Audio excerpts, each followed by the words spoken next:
Senators oriwore kod Gavanas e kwedo chenro matimo ng'iepo mag piny owacho mamalo kod counties kitiyo gi lony ma nyasani. Senators wacho ni piny owacho mamalo onge kod teko mar chiko counties kako onego gitaa chenro magi. Chris Owino miyo ler. Riwruok mar Gavanas COG oyudo sir makende kowuok kuom senators ewi chenro mar ng'iewo kitiyo kod lony ma nyasani mong'ere ka E-Procurement ma nyocha doho ochungo. Senators oparo ne sirikal mamalo ni counties bende gin sirikal mochung' kar kendgi kendo onge ng'at manyalo nyisogi ka gitiyo kod chenro magi. Government cannot dictate how county governments are run. Those are two levels of government. The national government cannot pretend that they can allocate any money to any county. They can't.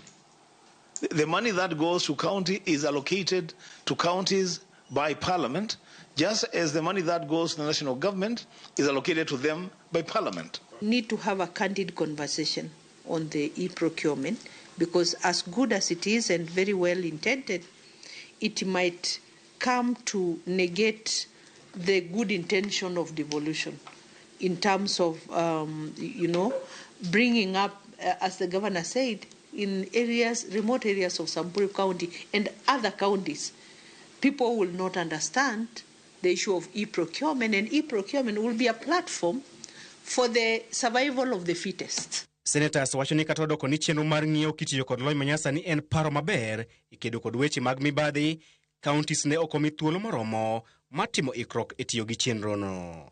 Because it's being rushed, like just SHA, we are having issues with SHA because of doing it, without having proper program.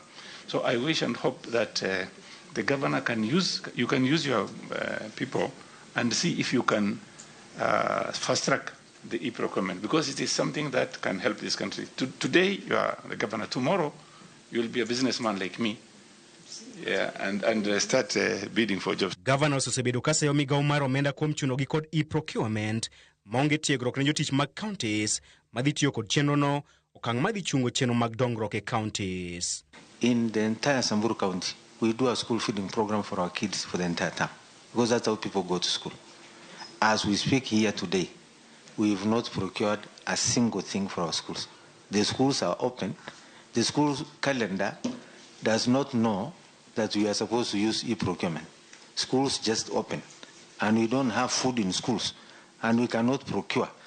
It is most likely that this term will end without our kids having food in schools, and that really filters into something very serious, dropout rates in very remote places.